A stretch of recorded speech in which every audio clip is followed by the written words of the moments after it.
అన్నటువంటి వార్తను ప్రధానంగా హైలైట్ చేసింది.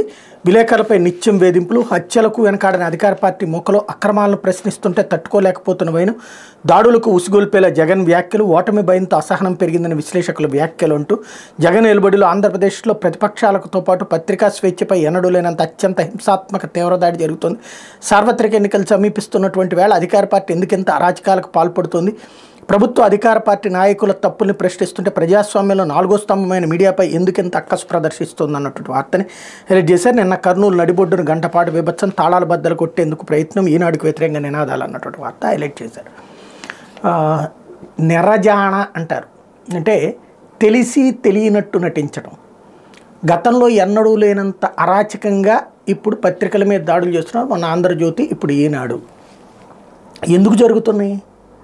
యాజమాన్యాలు ఇక్కడేంటి, పత్రికా స్వేచ్ఛ. వీళ్ళు పత్రికల్లో స్వేచ్ఛగా పనిచేస్తున్నారా? యాజమాన్యం ఏం చెప్తే అది చేయాల్సి వస్తుంది. నిజమైన జర్నలిజం చేస్తున్నారా? లేదే. యాజమాన్యాలు తెలుగుదేశానికి అమ్ముడుపోయినాయి కాబట్టి తెలుగుదేశం పార్టీ కోసం కార్యకర్తలు వాళ్ళు పని చేస్తున్నారు. వేరే పార్టీ వాళ్ళ మీదన కావాలని ఉసుగొల్పే వార్తలు మాత్రమే రాస్తున్నారు. వ్యతిరేక వార్తలు మాత్రమే రాయాలి. వ్యతిరేకం చివరికి మొన్న ఆంధ్రజ్యోతి ఫోటోగ్రాఫర్ని కొట్టారంటే అక్కడ ఏంటి, లక్షల మంది కనబడుతుంటే అక్కడ ఖాళీగా ఉన్న ఫోటోలు తీయాలి. ఇది ఆ జనం మధ్యలో ఎక్కడో కాస్త ఖాళీ ప్రదేశం ఉంటే ఖాళీగా ఉన్నది తీయాలి. లేకపోతే ఏడో మందు కొడుతున్నాడు. ఏం తెలుగుదేశం వాళ్ళు మందు కొట్టకుండా పవిత్రంగా ఏమన్నా ఉంటున్నారా ఏంది? ఈడు మందు పెడతాడు, వాడు మందు కొడతాడు. కాబట్టి వైసీపీ వాళ్ళు మందు కొడుతున్న తీయాలి, వైసీపీ వాడు బిర్యానీ పెడుతుంది తీయాలి. ఇదే నడవాలి. అప్పుడు ఏం చేస్తారు? ఇక రామోజీరావు దొరకడు ఇక్కడ, లేకపోతే రాధాకృష్ణ దొరకడు కదా, కాబట్టి కొడుతున్నారు. ఇది కరెక్టా? కరెక్ట్ కాదు. కానీ రాయడం కరెక్టా? ఎలాంటి రాతలు రాస్తున్నారు?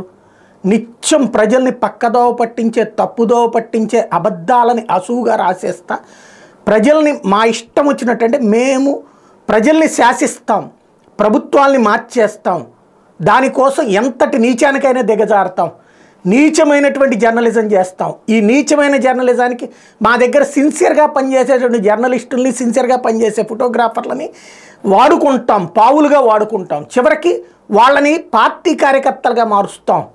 ఇంతవరకు జర్నలిస్ట్గా ఉండేవాడు, ఇప్పుడు ఈ పత్రికల్లో పనిచేసాక ఈనాడు, జ్యోతి, సాక్షిలో చేస్తే పార్టీ కార్యకర్తలాగానే పనిచేయాలి. నిజమైన జర్నలిస్టుని బతకనీయట్లే వీళ్ళందరూ కలిసి.